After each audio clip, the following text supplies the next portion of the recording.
Now we come to the thrilling time of the double dip.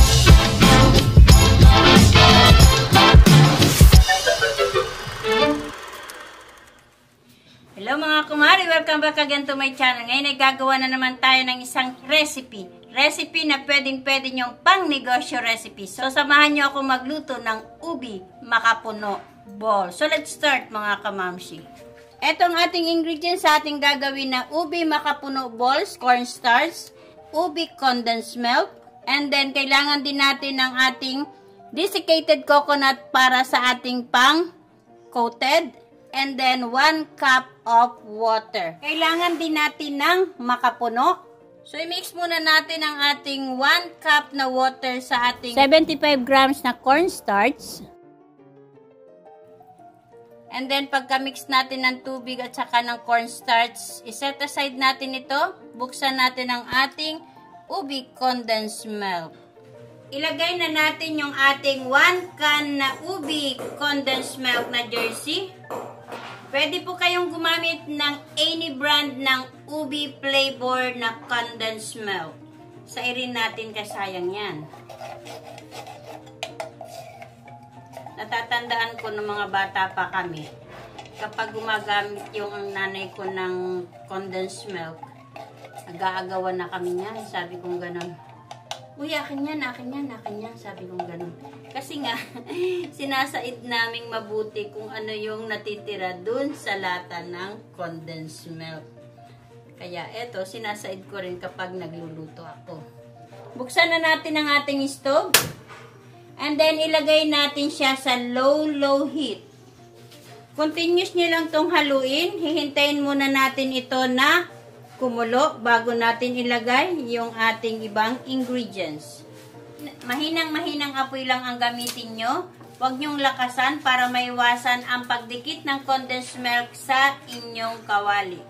Lalong-lalo na yung hindi non-stick pan ang inyong gagamitin, kaya ilalagay nyo yung inyong apoy sa napakahinang apoy lamang. Kumukulo na yung ating condensed milk, ilagay na natin yung ating makapuno. Hindi ko to ilalagay lahat, bali, yung 3 bahagi ilalagay ko, yung 1 bahagi ititira ko para may palaman ako. Sabay ganun ah. So, ilagay na natin ang ating makapuno.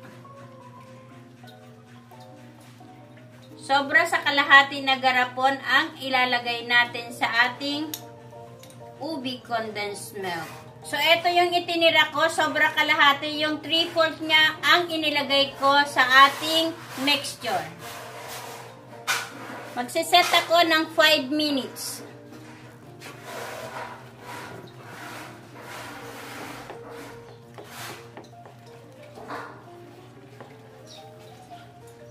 At saka natin halu-haluin para mapagsama-sama natin yung makapuno at yung ating condensed milk. Ubi condensed milk nga pala. Pwede rin po kayong gumamit ng buko pandan, ng melon, ng mango. Marami pong iba't ibang flavor ang condensed milk ngayon. Kaya pwedeng-pwede nyo po yung pang-alternate if ever wala kayong makuha na ubi condensed milk. So, ayan, malapit na mag 5 minutes. Halo-haluin nyo lang. Continuous lang yung halo. Basta nasa low heat lang yung aking apoy mga kumari ko. Expected nyo ito na matamis, sigurado ito. Kasi matamis naman talaga kahit yung doon sa binibenta nila, matamis yung masarap. Gusto ko yung makapuno kasi dun sa amin, maraming makapuno sa amin sa Mindoro. Kaya lang, yung ginagamit nga namin doon is yung fresh na buko. Yung fresh na makapuno baga. Nakakita na baga kayo noon? Ano? So, nag-alarm na mga kamamsi, off na natin ang ating stove after 5 minutes. Pagka-off natin ang ating stove, halu-haluin natin ito kasi pupunta na naman sa ilalim yung cornstarch. Ano ba yan? May ilig siya sa ilalim. Charot. Mix natin ng dahan-dahan lang. And then, continue. Ay, natulo na. And then, continuous lang yung halo. Pag nilalagay nyo yan, haluin nyo. Yan, ganyan. And then, continuous yung halo. Pag halu-haluin nyo muna ito bago nyo buksan yung inyong stove. Dahan-dahan lang kasi sa masyadong malaki yung kawali ko. Kasing liit na. Liit na. Ang Liit niya. And then, pagkahalo-halo nyo na ito, tapos pagsama-sama nyo na, pwede nyo nang buksan yung apoy.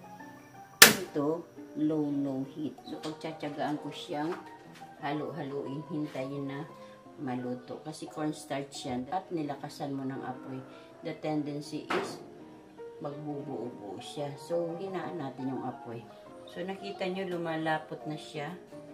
Ang ginagawa ko, pag naghalo, kasi dumidikit yan, yan dyan.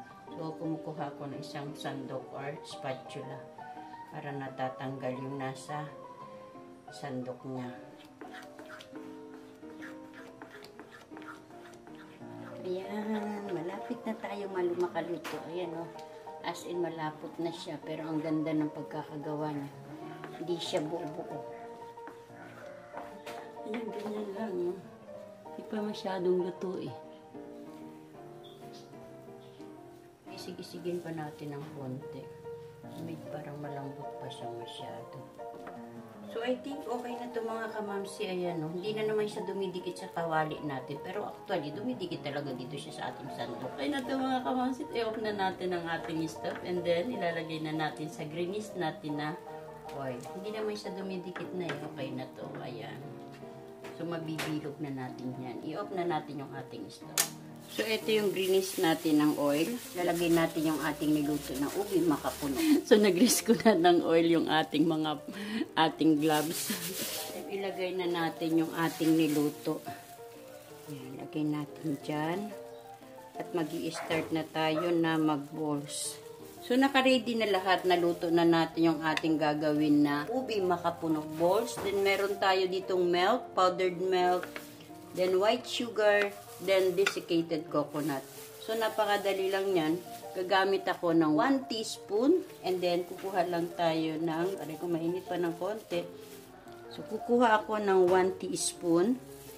And then, saka natin i-circle na ganyan. Circle lang natin sa ating mga palad. Medyo malambot pa siya kasi mainit pa. Ayan, ganyan yan. Tapos, depende na sa inyo kung ano saan nyo itutubog. Kung doon sa desiccated coconut ba. So, ito yung desiccated coconut. So, ito yung nilagay natin sa desiccated coconut. Kuha kayo ng 1 teaspoon. Ayan. Para pare-pareho yung sukat, ganyan ninyo. Para hindi nakaumbok. Ganda. Mamaya ubos to pagising ng mga alaga ko. Then, lagay lang natin dyan. Gawa tayo ng tagli-5. Ganyan ninyo kalasin nyo. Para pare-pareho yung kalaki ng inyong gagawin na ubi makapuno balls. Para hindi kayo malugi.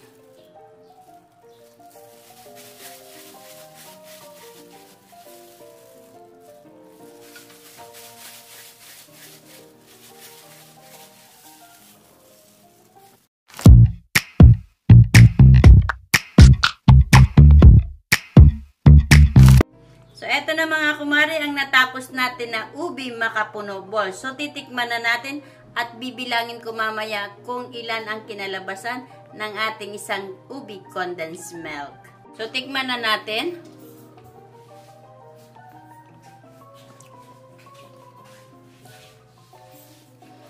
Hindi siya masyadong matamis. Tamang-tama lang yung tamis niya. Unlike dun sa kagabi na niluto ko na super tamis. Ngayon na timingan ko siya at malambot siya. Gaya nung binibenta natin or binibenta sa bus station. Malambot siya mga kamamsi. Masarap siya. I-try nyo. Gagamit ako ng RO10 na plastic container. Ito yung 250 ml. Ilagay natin dito hanggang sa mapuno.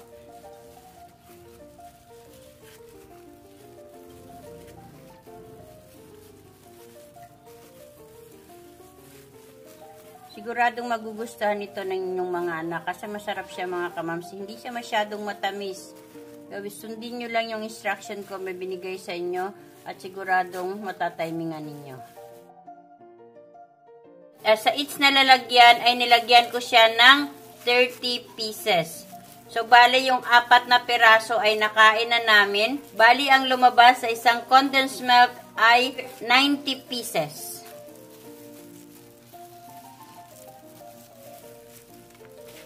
Bumili ako ng ribbon para meron tayong magagamit, which is December na ngayon. Kailangan natin mag-prepare ng pangregalo at pangnegosyo natin sa ating mga suki. So, itatali nyo lang to. And then, saka nyo dito ibuhol. Ganyan. Tapos, ganyan. Tapos, ganyan. Ganyan. Tapos, saka nyo itali.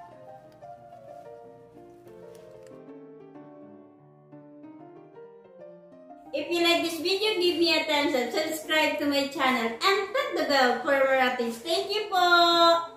Ongoing pa rin po yung ating pag-giveaway sa mini sponge cake maker. Sali na po kayo. Thank you po!